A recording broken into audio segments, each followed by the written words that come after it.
Se é político, como é política? Tem que resolver essa porra, tem que mudar o governo para poder estancar essa família. Tem que ser uma coisa política e rápida. Uma torre de novo. Torre de novo. Manda a torre, coitado, mandava para lá para o cara confessar. Para confessar. Então, a gente tem que agir no mesmo tempo e pensar uma forma de mandar aquela solução para isso. Eu sou Carlisson Galdino. E eu sou Diógenes Laertes. E vamos lá. No ar. Politicast News.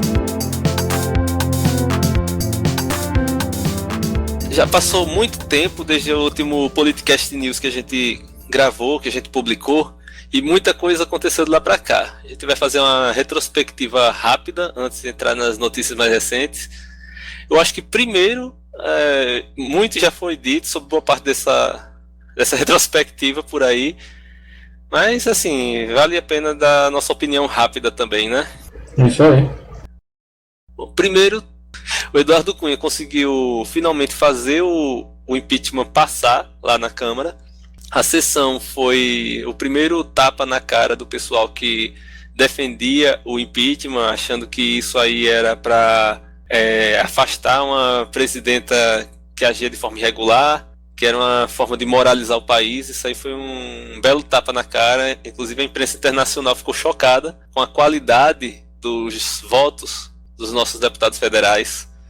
Então, eu me recordo bem que antes de acontecer a votação, ambos os partidos, tanto estavam apoiando o impeachment, tanto pró-governo, diziam que os contra o governo, que apoiavam o golpe, eles estavam em maioria e sempre afirmando que estavam conseguindo mais deputados que iriam apoiar tudo, desde que os deputados pró-governo também não estavam aparentemente animados com a situação, mas diziam que eles estavam conseguindo novas alianças aí, trazendo mais deputados, evangelizando, bem dizer. Por alto, assim, não sei se foi um boato, quer dizer, foi um boato, que o governo do PT no caso, a da presidente, estava negociando alguns ministérios em troca de apoio de alguns deputados. Isso assim, é complicado, mas eu acho mais complicado ainda o governo Temer negociar, né? Porque você se trata do vice-presidente da República, está conspirando abertamente contra o titular e ao mesmo tempo influenciando um julgamento, né? Exatamente. Nesse ponto de influenciar o julgamento, os dois estão errados. Agora eu acho que o dele é mais agravante pela situação dele de ser um vice. Isso assim, só reforça a visão, a interpretação de que é um golpe. Exatamente. Porque se fossem situações normais, o vice ele esperaria quieto no canto dele, todo o processo se concluir, para assumir um pouco constrangido a presidência e aos poucos ir fazendo implantando a sua pauta, né? Exatamente. E não desde antes do impeachment se concretizar, ficar conspirando. As falas deles assim, foram piada internacional, aquele negócio de pela família, né? Enfim, todo mundo já está sabendo disso. Inclusive o Agreste à Esquerda, que é um spin-off da gente aqui, que está sendo feito a partir de gravações que não são feitas assim, não são falas nossas, relacionadas justamente a essa luta política, essa disputa política contra o golpe, né? Lá no recente o desembargador Tutumé Zairan falou bem já dessa parte, né?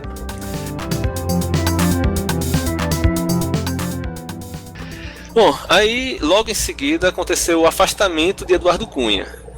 A princípio eu achei estranho porque o processo estava lá no Supremo já desde dezembro, se eu não me engano, pedindo o afastamento dele da presidência, e porque só agora ele foi afastado, né? Aí uma notícia do El País esclareceu essa minha dúvida da razão, né? O que aconteceu foi que houve um outro pedido de afastamento com outro embasamento diferente lá no STF. Esse pedido caiu na mão do Marco Aurélio, se eu não me engano. O novo ministro que pegou o novo processo deu caráter de urgência e ia resolver tudo em uma semana. Aí o ministro anterior, que estava com o processo há 5 meses, não viu outra opção a não ser acelerar o processo dele para dar uma resposta logo para não ser desmoralizado. O colega iria dar uma conclusão sobre o afastamento do Eduardo Cunha em uma semana, enquanto ele tinha tido 5 meses para fazer isso sem ter demonstrado nenhum interesse. Você vê como as coisas funcionam, né? Quando é para funcionar de verdade, não funciona, mas quando se trata da reputação de um, eles investem. Pois é, ou seja, resumindo, o Eduardo Cunha foi afastado por uma questão de ego entre eles lá. Porque se não fosse esse outro processo, ele estaria na presidência da Câmara até agora. Aí, com o afastamento de Eduardo Cunha, quem assumiu foi o Maranhão, Valdir Maranhão, que é personalidade curiosa, porque, embora ele sendo vice-presidente da Câmara, o primeiro vice-presidente, né, da Câmara, que a Câmara tem mais de um vice, ele é parceiro forte do Eduardo Cunha, é do Partido Progressista, e mesmo o Eduardo Cunha tendo sido o cara que aceitou o processo de impeachment e fez de tudo para o impeachment acontecer, mesmo o PP tendo abandonado o governo e ameaçado seus próprios deputados que votassem diferente do que ele queria, que era pelo afastamento da presidenta, apesar disso tudo, Valdir Maranhão votou contra o afastamento. E aí, quando ele assumiu a vice-presidência, ele veio logo tumultuar o cenário político quando estávamos prestes a ver a votação no Senado. O Senado teve um tempo bom para apreciar o processo de impeachment, gerar um parecer também.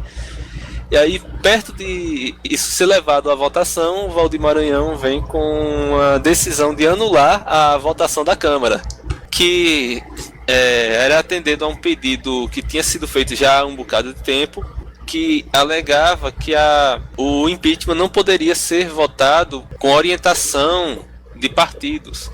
Os deputados deveriam estar livres para votar conforme suas próprias consciências, porque não é só uma decisão política, é também jurídica. Então se trata de um tribunal, entre aspas, né? Ainda não é o tribunal propriamente, porque estava sendo votada a admissibilidade e não o impeachment em si, mas ainda assim o correto seria que os deputados estivessem livres para votar conforme suas próprias consciências. Não foi o que aconteceu. Então o Valdir Maranhão acatou esse pedido, anulando a sessão da Câmara. Acontece que o Renan Calheiros, ao saber disso, disse que não era o momento para brincadeiras, ele não ia devolver o processo. Diante de toda essa pressão, o Jucá acabou em menos de 12 horas fazendo a anulação da sua própria ação. Jucá não, Maranhão. Você está confundindo as notícias. Ou seja, a votação da Câmara ficaria válida. Cara, não sei nem comentar, velho. Eu lembro que foi a maior loucura essa época. Fui dormir com uma decisão e quando eu acordei era outra decisão. Pois é, eu acho que até agora ainda tem gente tentando entender exatamente o que estava por trás disso, né? Pois é. Se realmente foi natural, se ele acatou o pedido por julgar procedente, que inclusive em matérias que eu li a respeito, dizem que realmente estava embasado, que era válida essa reclamação que ele acatou. Tem muita gente que não está ainda entendendo se foi isso mesmo que aconteceu ou se faz parte de algo por baixo dos panos. Uma teoria que dizem é que isso seria um recado para o Temer, dado por intermédio do Valdir, mas seria um recado do Eduardo Cunha, de que ele ainda tinha poder e que se o Temer não fizesse as vontades dele, poderia sobrar para o Temer, ainda não estava resolvido tudo. Ainda tinha muita brecha para manobra. Tanto é que o Eduardo Cunha conseguiu emplacar 3 nomes no ministério do Temer, no novo ministério, mostrando que ainda tem realmente força, mesmo estando afastado da presidência da Câmara. Eu vi isso também, que essa decisão aí era meio porque o Eduardo Cunha tinha se sentido deixado de lado, traído, e que era para dizer que ele ainda tinha poder em alguma coisa, que a decisão não estava completa, que ainda tinha um cabimento, que ainda cabia alguma coisa ali. Eu lembro que até para os jornais explicarem esse anulação da anulação foi bem complicado. Isso acabou rendendo uma revolta lá da turma do golpe, que eles estão tentando afastar o Maranhão de lá. E conseguiram parcialmente, né? Ele parece que fez um acordo informal de não presidir as sessões. O segundo vice-presidente é que está presidindo as sessões, ele está como uma presidência decorativa, para usar um jargão que o Temer gosta de usar. Com essa tentativa do Valdir Maranhão fracassando, o impeachment foi para o Senado. Aconteceu o que já era esperado, porque, embora na Câmara, para o processo ser aceito, precisaria de uma maioria ampla, no Senado bastava a maioria simples. A maioria ampla precisa só para o julgamento do impeachment em si. A admissibilidade no Senado já é, por maioria simples, afastaria a presidência da República por 180 dias, no máximo, enquanto o processo tem segmento. A presidência organiza sua defesa, se procura encontrar provas do crime e assim vai, né? Aí o 180 dias, só para esclarecer, não é o prazo em prejuízo da presidência, pelo contrário, é um prazo limite para que o processo ocorra.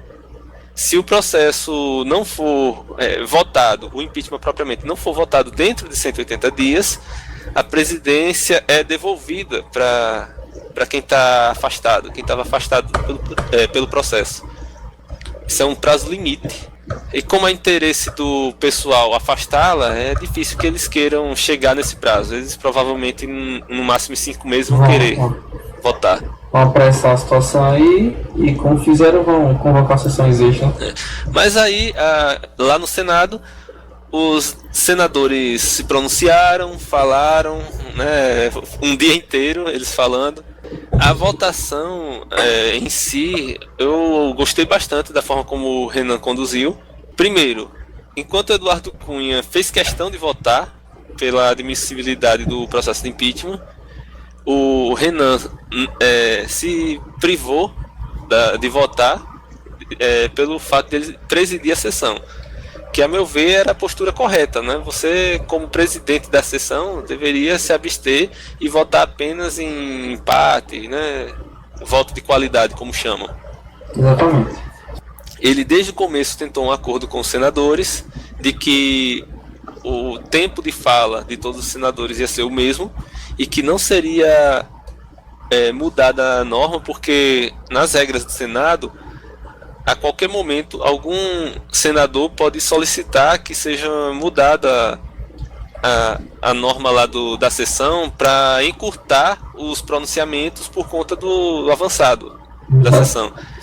Aí, desde o começo, o Renan deixou claro que só ia fazer isso se houvesse unanimidade no Senado. Isso para não prejudicar quem se inscreveu para falar no final, né? Porque aí fica muito bom. Se inscreve no começo, fala tudo o que quiser, aí quando passa da metade quer prejudicar os demais, né? Exatamente. Foi uma coisa, inclusive, que alguns tentaram. E o Renan foi firme nisso. E o que eu achei mais interessante mesmo foi a votação propriamente, que foi uma votação nominal, como deveria ser, identificando quem votou em quem, só que foi eletrônica. Assim, acabou que não foi preciso tratar daquela questão polêmica de que estado vai votar primeiro, porque não pode influenciar o outro. Não, foi cada um votando o seu. Se a sessão da Câmara tivesse seguido de uma maneira assim, né, parecida, talvez o resultado fosse outro. De um modo geral, teria sido bem melhor, a meu ver. Mesmo que o resultado fosse o mesmo, né? Eu acredito que teria sido até menos vergonhoso para a Câmara do que foi, com votos declarados, né? Se bem que eu também não sei qual é a margem de se empregar essa votação, nesse caso, na Câmara. Talvez o regimento não permita, para esse momento em particular, o voto tenha que ser declarado, né? Essa parte do não realizar a votação por estado, com certeza foi uma medida muito boa. E o que eu vi foi a imparcialidade do Renan nesse caso. E o Renan também, assim, não é visto como um bom político. E ele, comandando a casa, comandando o Senado, eu esperava um perfil dele anti-governo, assim, mais apoiando a oposição do que pró-governo. Mas ele se manteve firme nessas decisões, de não apressar, de manter uma ordem. Eu não sei se eu já falei aqui no Politicast, mas eu admiro muito a forma como o Renan conduz a sessão e na de hoje. as sessões que eu já assisti, a paciência, a forma educada e tentando conciliar, tentando garantir o regimento, né? A forma republicana como ele conduz a sessão é muito admirável. Faz um contraste muito grande com a forma autoritária do Eduardo Cunha. Mas assim, isso é uma qualidade que eu reconheço nele, mas não supre aqueles defeitos, aqueles problemas de vários processos ele está sendo acusado, aquela história dos bois que teve há vários anos, né? É só não esquecer não. Assim, mas é uma qualidade que a gente tem que reconhecer. Com isso, ao final de todo esse processo, enquanto na Câmara estava meio nebuloso antes da votação, o governo dizia que tinha gente suficiente para barrar o impeachment, a oposição dizia que com certeza ia passar. Ao contrário desse cenário, no Senado, todo mundo já sabia que ia passar, porque a maioria necessária era a maioria simples. E acabou acontecendo isso mesmo, né? O Senado concluiu pela admissibilidade do processo de impeachment, assim, o processo de impeachment foi aberto. Com isso, a presidenta foi afastada da presidência e assumiu o presidente Michel Intemerino. O interino Michel Temer. Ele já chegou bagunçando tudo. Aí vem outro indício forte de que a gente está diante de um golpe. Porque se você, sendo vice, é obrigado a assumir provisoriamente um governo, por mais que sejam até 6 meses, é um período relativamente longo, mas é provisório. Então, nessa situação, qual é o seu? Você vai tentar montar uma equipe, vai tentar trabalhar, mas fazendo poucas mudanças assim, na estrutura do governo. Não mudou drasticamente ele, como se estivesse entrando agora. Pois é, Michel Temer já chegou mudando os ministérios, assim, reduziu para poucos, assim, fundiu vários ministérios, fez umas atrocidades malucas lá. Ele tinha prometido na imprensa por aí que ia fazer um ministério de... Como era? Qual foi o termo que ele usou? Ministério de Notáveis. E quando chegou lá, ele fez exatamente o contrário. O ministério é todo fisiológico. Pelo menos 1/3 dos ministros estão respondendo a processo, sendo investigados. De cara, o que chamou a atenção foi o fato de não ter nenhuma mulher no ministério dele, não ter nenhum negro, e a turma ser basicamente pessoas velhas, não só em idade, mas velhas raposas da política também. O fato de não ter nenhuma mulher é relevante, em especial quando a gente considera mais duas coisas. Primeiro, estava saindo uma presidenta, a primeira presidenta que teve no país, e segundo, a capa da Veja falando da primeira dama interina. Que veio falando especificamente da Marcela Temer, com o título da matéria com Bela, Recatada e do Lar. Que causou polêmica, várias tags no Facebook, toda a mídia. Pois é, isso mostra bem o lugar reservado para a mulher na concepção do Temer e companhia, né? E se não fossem esses dois outros fatos, talvez o ministério, se não ter nenhuma mulher, não fosse tão marcante assim. Mas quando você junta com essas duas outras informações, pesa. A quantidade de ministérios, além de alguns ministérios importantes, como a tecnologia da informação, se fundirem, o Ministério da Mulher, só tinha um ministério que era especialmente para as mulheres, salvo engano, foi dissolvido. Eu sei que os ministérios que tratavam de mulher, de gênero, de etnia, foram todos para o Ministério da Justiça, não foi isso? Justamente.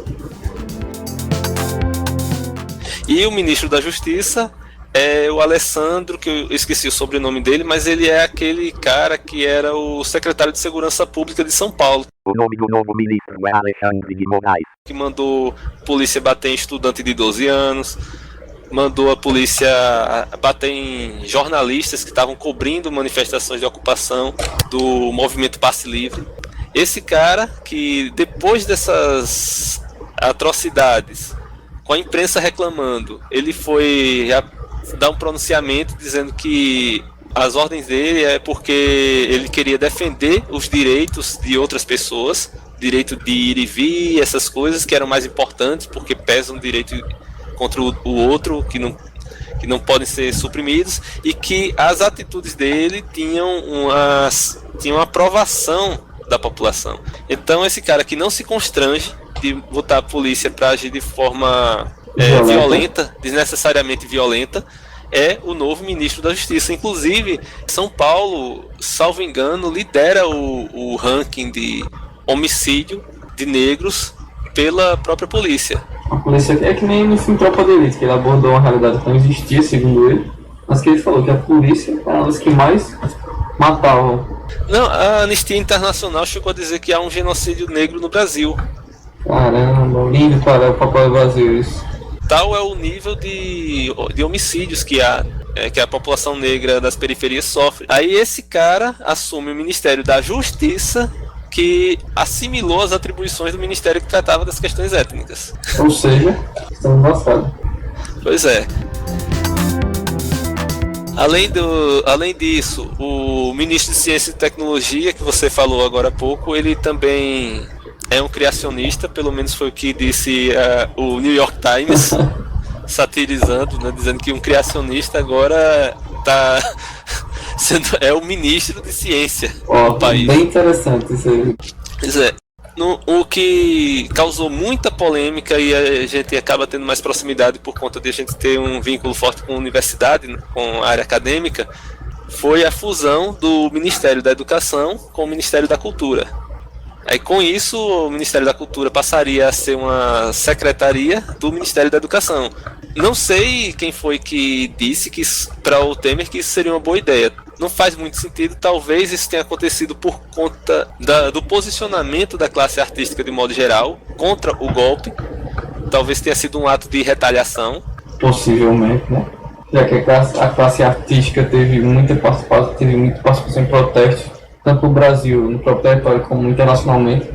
Eu lembro que em Cannes teve um filme brasileiro que foi indicado para lá, e lá no Festival de Cannes os próprios atores realizaram um protesto contra o golpe no Brasil.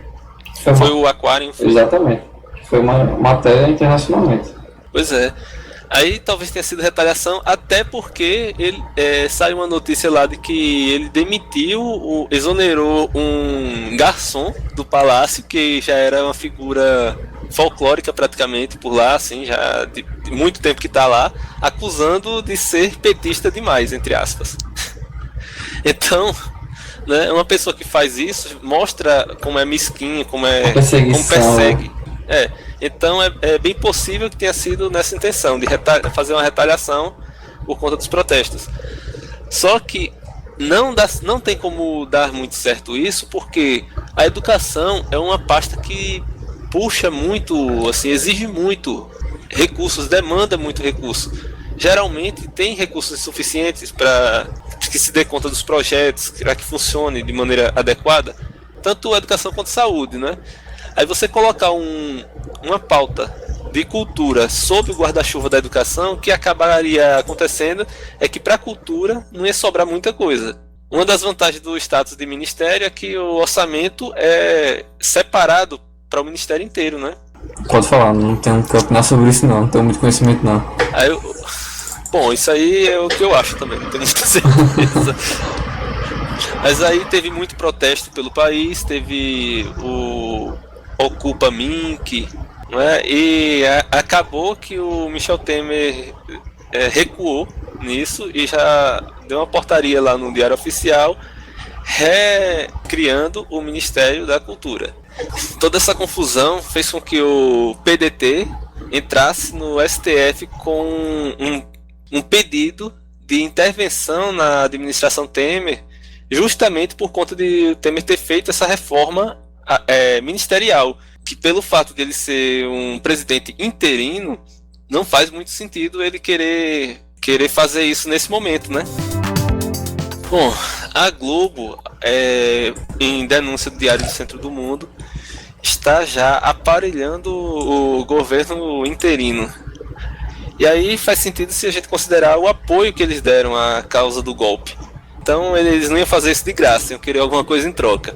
Duas ações foram identificadas já até o momento. Primeiro, a economista Maria Silvia Bastos Marques, que tinha sido contratada pela Globo anos atrás para representar a Globo na tentativa de conseguir recursos públicos do BNDES, e agora foi para o BNDES. Paralelo a isso, o Laerte Rimoli, que era o assessor de comunicação do Eduardo Cunha, trabalhou na campanha do Aécio e tem vínculos com a Globo também, foi nomeado o presidente da EBC. E isso requer um capítulo à parte nessa história toda. Primeiro, a EBC, para quem não conhece, é a Empresa Brasil de Comunicações, que cuida da TV Brasil, das rádios públicas, da Agência Brasil, que é um canal de notícias que inclusive serve de fonte para boa parte eu acho que toda a mídia comercial, né, acaba recorrendo à Agência Brasil também. Pois é, a EBC foi criada no período do Lula como uma empresa pública de comunicação e não governamental, pública, né, financiada com verba vindo do governo, boa parte, mas a gestão deveria ser pouco independente. Ela tem um conselho curador e tem um presidente que é indicado pela presidência da República para mandato fixo de 4 anos. A ideia de um mandato ser fixo é justamente para diminuir a intervenção política nela, né? A partir do momento que seja indicado um novo presidente, ele está livre para seguir sendo regulado apenas pelo conselho curador e só podendo sair se cometer irregularidades graves, que o conselho vote pela sua saída ou por vontade própria. Acontece que o último presidente tinha sido indicado ainda este ano pela presidenta Dilma, e o Michel Temer chegou, já exonerou o sujeito para botar no lugar esse Laerte Rimoli.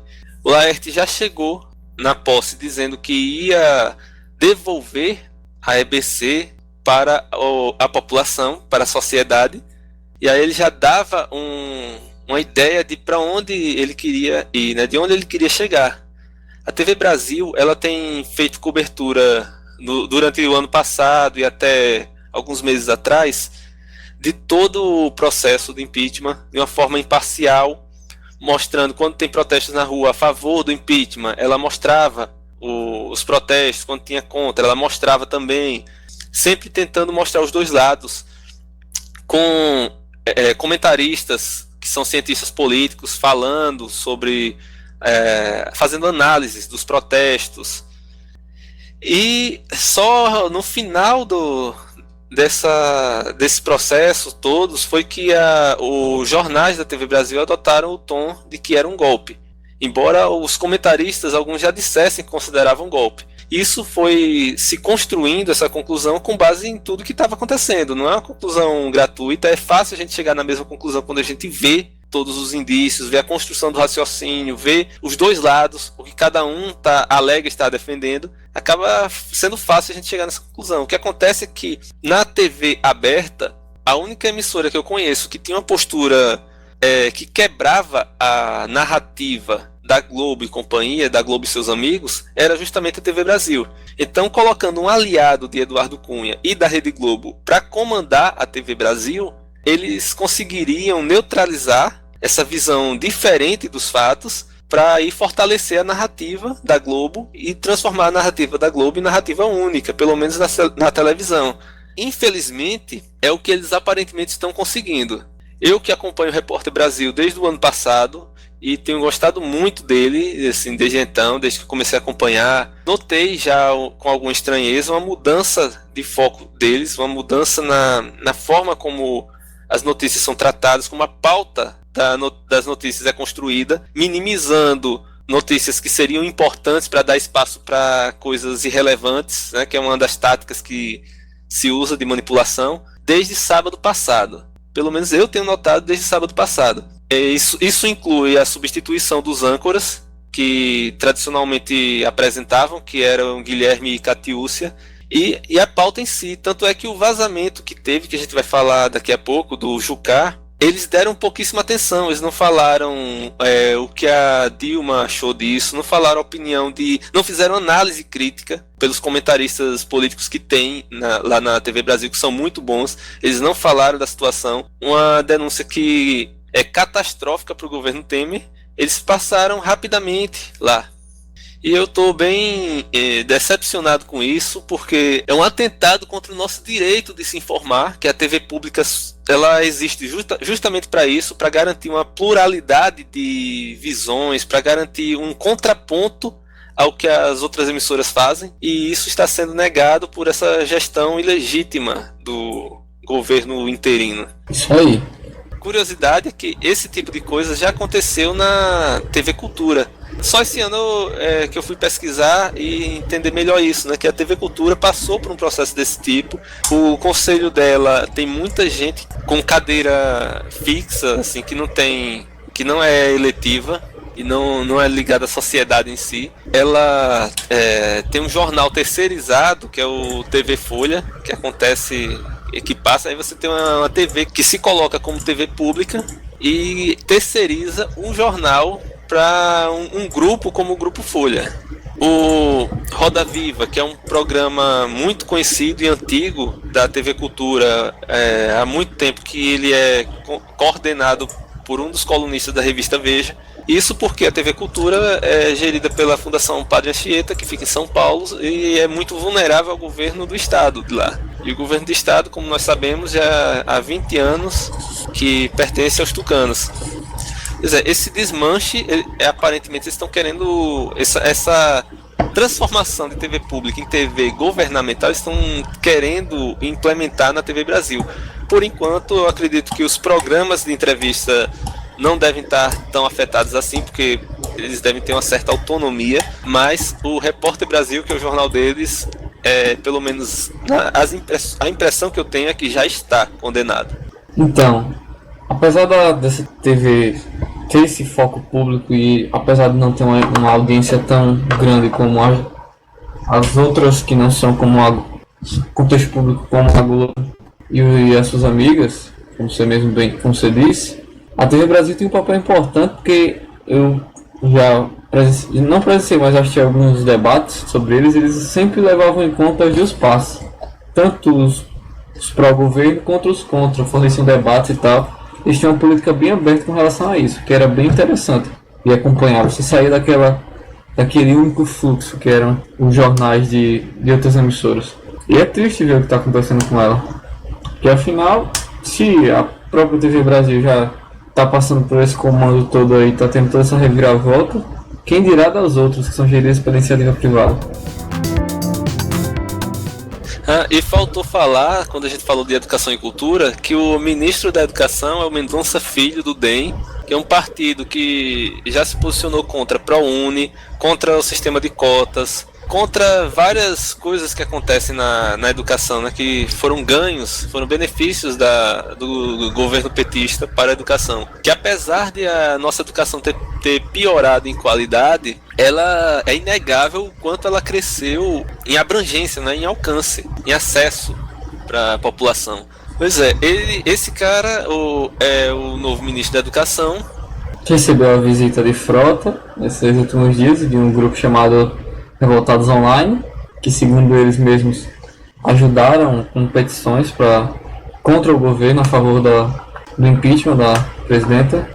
Pois isso aí foi o tipo de notícia que parece piada, né? O Alexandre Frota visita o ministro da Educação para apresentar propostas de melhoria na educação do país.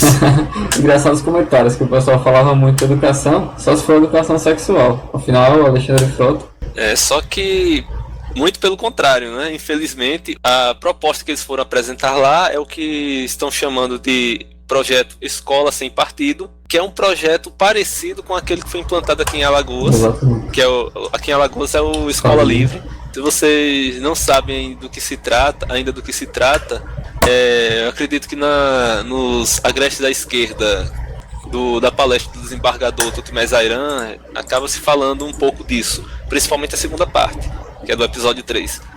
E é uma pauta para calar os professores, para impedir que os professores tratem de temas polêmicos em sala de aula. Para impedir que haja uma tentativa de conscientizar os alunos sobre o que acontece no país. Seria uma maneira de o professor não evangelizasse para um só partido. Pois é, mas se você quiser realmente garantir uma neutralidade nesse aspecto, você tem que garantir que o máximo de pessoas falem, né? Você tem que incentivar debates, incentivar que exponham visões, até para se desmanchar preconceitos, para que se possa ter uma formação política, de fato. Não é calando que se faz isso. Calando você consegue alienar, não proteger, como eles alegam. E tem um cordel que eu fiz, que está disponível lá no meu site, que é o Para o Bem da Nossa Educação, que tenta mostrar o que representa, né, o que esse tipo de lei representa na prática. Em resumo, o que está acontecendo, pelo menos como eu vejo, é que a gente está caminhando para um estado autoritário. Se esse governo não for parado, a gente vai entrar em um regime autoritário. Os passos que eu percebo são poucos, mas para mim eles são bem claros. Primeiro passo, a gente tem a lei antiterrorismo, que foi aprovada ainda pela Dilma, a pedido da Dilma, que ela tenta, no texto dela, livrar os movimentos sociais, né, da classificação de terrorista. Mas a gente sabe como a justiça pode ser flexibilizada. E mesmo os movimentos sociais viram com receio essa lei sendo aprovada. O receio é de que distorções sejam feitas para que os movimentos sociais sejam enquadrados como terrorismo. Então a gente tem essa lei, a gente tem um ministro da Justiça que já chegou dizendo que vai combater os movimentos sociais. Com esses dois pilares, a gente já garante uma opressão nas ruas a todos os movimentos que se opõem ao governo. Paralelo a isso, a gente tem o discurso hegemônico da Rede Globo e companhia, agora com a EBC sendo aparelhada, negando assim para a população mais uma fonte de informação que passava a realidade, levava a uma discussão. Então eles vão controlar a informação que chega. E a CPI dos crimes digitais está propondo uma lei que garanta o direito dos políticos de exigir que um conteúdo de determinado site seja removido sem precisar passar por uma decisão judicial. Se um político julgar aquele conteúdo ofensivo, ele vai lá, pede que aquele conteúdo seja removido e o responsável pelo site é obrigado a removê-lo. Então, juntando esses outros dois pilares, a gente garante a censura. Totalmente, cara. Censura, mas opressão é o quê? Um regime autoritário se construindo. Infelizmente. Se era isso que essa turma do Fora Dilma queria, parabéns, vocês estão conseguindo. Bem colocado. Não estava tão a par dessas leis que estavam sendo aprovadas aí, mas o regime está claramente encaminhando para o autoritário. Triste ver isso. Por enquanto o governo ainda está fraco, ainda está procurando se encontrar, e é o momento da pressão social chegar e a gente conseguir enfraquecê-lo, porque se ele ganhar fôlego, vai se tornar um regime autoritário. Anota o que eu estou dizendo. Bom, aí temos a publicação, né, o vazamento de mais uma gravação. Na verdade foram algumas gravações e publicadas em grupos diferentes, mas enfim, o que a gente quer falar agora é do Jucá, Romero Jucá, não é isso? Tá virando moda, né? Isso aí. Pois é, nessa gravação ele diz claramente que a única saída para evitar a sangria que a Lava Jato está causando é tirar a presidenta e fazer um pacto nacional para enfraquecer a Lava Jato, para que a Lava Jato apenas continue na linha anti-PT por algum tempo e livre todo mundo. Fala de ministro do STF, fala de um monte de gente, né? Diz que, inclusive, uma coisa que acabou virando piada por aí do Aécio Neves, né? Você viu o que ele disse sobre o Aécio Neves? Do Aécio Neves? Vi. E isso aí que tá saindo na mídia, que o Aécio não tem futuro e que ele ia ser o primeiro a ser comido, né? E isso aí coincidiu com a publicação dele e da Alexandre Frota, né? A publicação que teve o Aécio confraternizando com Alexandre Frota e essa frase embaixo, fazendo a simulação, entendeu? Não, aí veio essa notícia, essa novidade bombástica que só reforçou uma das teorias que havia em torno dessa ideia do impeachment, de que havia uma organização entre legislativo, judiciário, velhos políticos de modo geral, para tentar tirar a presidente porque ela não gosta de irregularidades e que só com ela saindo que eles conseguiriam parar a Lava Jato. E uma coisa que eles dizem é que como a imprensa está muito em cima, querendo a saída da Dilma, tirar a Dilma seria uma forma de acabar o assunto da imprensa, e sem ter a atenção da imprensa eles conseguiriam fazer isso, de parar a Lava Jato. Então, claramente, toda a arquitetura do golpe foi tomada e foi declarada. E o que é que vai acontecer agora? Demite o Jucá, prende o Jucá. Como é que vai fazer? Não, Quem Jucá vai ser já saiu, culpado? né? Jucá já Tava- pediu afastamento de lá, voltou a ser deputado, não era? Deputado? Não lembro, cara. Ah, e rapidinho, Gilmar Mendes arquivou um processo do Aécio Neves em 24 horas. Outro processo chegou pelo procurador e ele devolveu para o procurador pedindo para justificar por que o Aécio precisaria ser investigado. Madonna.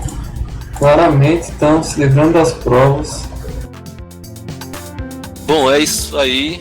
Por hoje é só. Algum comentário final? De minha parte tá tudo ok. Só um boa noite, pessoal. A boa noite não adianta falar não, porque quando eles forem ouvir vai depender do horário. Bom momento, né? Por hoje é só, pessoal. Ficamos por aqui. Pois é, eu só digo que a coisa vai piorar muito ainda antes de começar a melhorar. Apertem seus cintos. É, Pois é, isso aí. Política faz parte da vida e até a próxima. até mais, pessoal.